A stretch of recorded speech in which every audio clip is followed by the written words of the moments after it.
ശ്ലോകം 11. ഉദ്ധവര് ഗോകുലത്തിൽ നിന്നും മധുരയിലേക്ക് വന്നു. ഭഗവാനെ കണ്ടു. ഭഗവാനോട് പറയുന്നതാണ് ഇത്. ശ്ലോകം 11.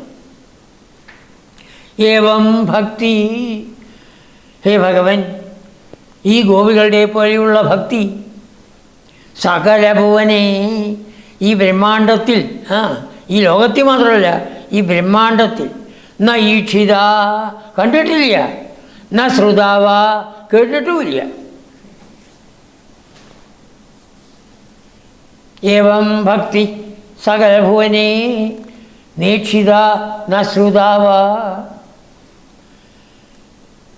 ഉദ്ധവര് തന്നെ ഭഗവാനോട് ചോദിക്കുകയാണ്, കിം ശാസ്ത്രൗഹൈ, ഈ ഉപനിഷത്തുകളും മറ്റ് ശാസ്ത്രങ്ങളും പഠിച്ചിട്ട് എന്താ കാര്യം, എന്താ പ്രയോജനം?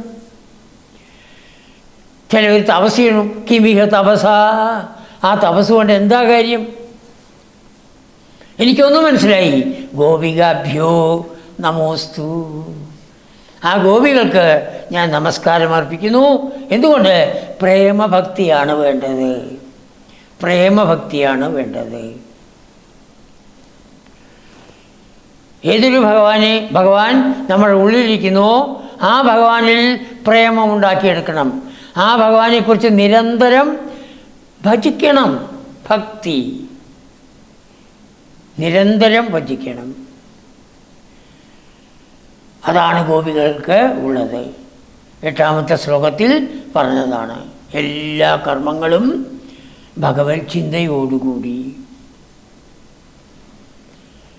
അപ്പം തപസ്സുകളെക്കാളും ഋഷീശ്വരന്മാരെക്കാളും ശാസ്ത്രജ്ഞന്മാരെക്കാളും ഞാൻ മാഹാത്മ്യം കൽപ്പിക്കുന്നത് ഈ ഗോപികൾക്കാണ്.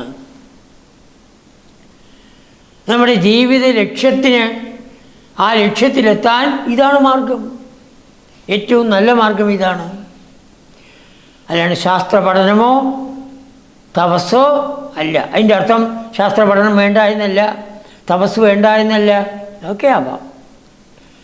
പക്ഷേ പ്രേമഭക്തി കൊണ്ടാണ് ആ ഭഗവാനെ പ്രാപിക്കാൻ എളുപ്പം. അതിന് ഏറ്റവും നല്ല ഉദാഹരണം ഗോപികളാണ്. ഇത്യാനന്ദാകുലം, വർദ്ധിച്ചതായ ആനന്ദം കൊണ്ട്, അവരുടെ ആ ഭക്തി കണ്ട് പരവശനായി, ആനന്ദാകുലനായി. ഉപഗതം ഉദ്ധവം, മധുരയിൽ എത്തിച്ചേർന്ന ആ ഉദ്ധവരെ ദൃഷ്ട്വാ ഭഗവാൻ കണ്ടു. ഹൃഷ്ട, സന്തോഷിച്ചു. താൻ വിചാരിച്ച കാര്യം നടന്നു. എന്ത്? അവരുടെ ഭക്തി കിട്ടി. അവരുടെ ഭക്തി ഉദ്ധവർക്ക് ഉണ്ടാവാനാണ് അങ്ങോട്ട് അയച്ചത്. അത് കിട്ടി. ദൃഷ്ട്വാ ഹൃഷ്ട, ഹേ ഗുരുപുരവതേ, ഗുരുവായൂരപ്പ. സ്ഥൂലാർത്ഥം ഗുരുപുരം, ഗുരുവിനാൽ അവിടെ വായുവിനെ വിട്ടു എന്ന് മാത്രം. നിർമ്മിച്ചതായ പുരം ഗുരുവായൂർ, അതിൻ്റെ പതി ഗുരുവായൂരപ്പൻ. സൂക്ഷ്മാർത്ഥം ഗുരുവായ പ്രാണൻ്റെ പുരം, മുഖ്യപ്രാണൻ, മുഖ്യപ്രാണൻ്റെ പുരം. പ്രാണൻ ഒന്നേ ഉള്ളൂ. അതിൻ്റെ പ്രവൃത്തി അനുസരിച്ചാണ് നമ്മൾ പ്രാണൻ, അപാനൻ, സമാനൻ, ഉദാനൻ, കൂർമൻ, കൃകളൻ, ദേവദത്തൻ, ധനഞ്ജയൻ, അനേകം പേരുണ്ട്. 5, 10 എണ്ണം ഉണ്ട്. പക്ഷെ എല്ലാം ഒരു പ്രാണനാണ്, ഒരൊറ്റ പ്രാണനാണ്. ആ പ്രാണൻ്റെ പുരം, ഗുരുപ്രാണൻ്റെ പുരം, മുഖ്യപ്രാണൻ്റെ പുരം. അതാണ് ഈ ശരീരം. ശരീരത്തിൻ്റെ പതി ആത്മാവ്, സൂക്ഷ്മാർത്ഥം. പാഹിമാം ആമയോഹൽ, ഹേ ഗുരുവായൂരപ്പ, എന്നെ എല്ലാ ആമയത്തിൽ നിന്നും, എല്ലാ രോഗത്തിൽ നിന്നും, രോഗസമൂഹത്തിൽ നിന്നും രക്ഷിക്കണേ എന്ന പ്രാർത്ഥന.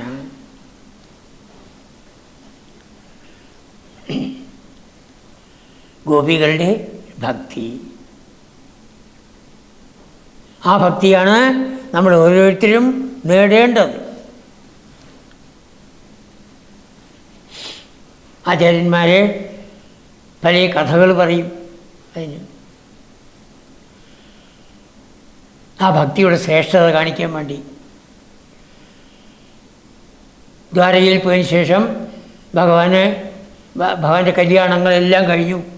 16,008 ഭാര്യമാരുമായി. ഒരിക്കലും വല്ലാത്ത തലവേദന വന്നു. എന്ത് ചെയ്തിട്ടും തലവേദന മാറുന്നില്ല. അപ്പോൾ നാരദൻ അവിടെ എത്തി.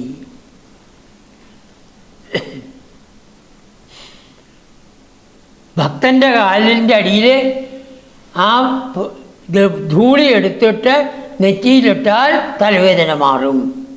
എല്ലാവരും ഇത് കൊടുക്കാൻ തയ്യാറായി. ഒരു കാര്യമുണ്ട്, നിങ്ങളുടെ കാലിൻ്റെ അടിയിലെ പൊടിയാണ്, നിങ്ങൾക്ക് പാപം വരും. അയ്യോ ഞാൻ കൊടുക്കണില്ല. അങ്ങനെ 16,108 ഭാര്യമാരും കൊടുത്തില്ല. എന്നാ അപ്പം കണ്ടോളി എന്ന് പറഞ്ഞ നാരദൻ ഗോകുലത്തിലേക്ക് വന്നു.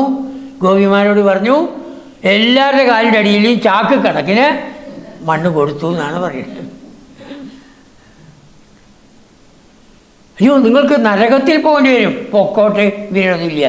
കൃഷ്ണൻ്റെ തലവേദന മാറുമല്ലോ, അത് മതി. ഗോപികാഭ്യോ നമോസ്തു. അതാണ് ഗോപികളുടെ ഭക്തി.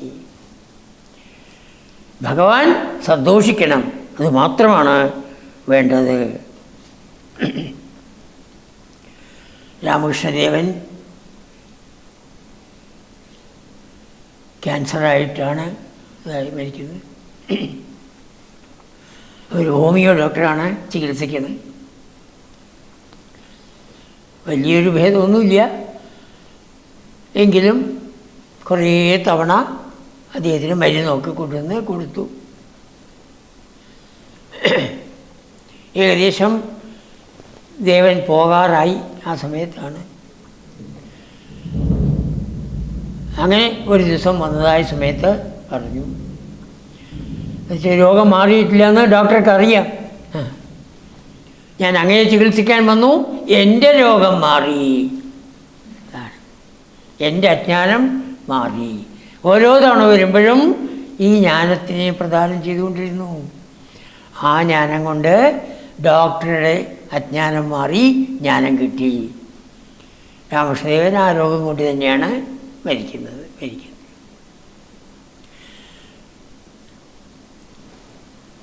ഗോപികാഭ്യോ നമോസ്തു. ഗോപികൾക്ക് നമസ്കാരം അർപ്പിക്കൂ. അവരെ പോലെയുള്ളതായ പ്രേമഭക്തി നേടൂ. ഭക്തിയാണ് എല്ലാ മാർഗങ്ങളിലും വെച്ച് ശ്രേഷ്ഠമായിട്ടുള്ളത്. ആ ശ്രേഷ്ഠമായ പ്രേമഭക്തി ഉണ്ടാക്കാൻ നമ്മൾ ഓരോരുത്തരും ശ്രമിക്കണം എന്ന് പറഞ്ഞുകൊണ്ട് വാക്കുകൾ ഭഗവാനിൽ സമർപ്പിക്കുന്നു. നമസ്കാരം.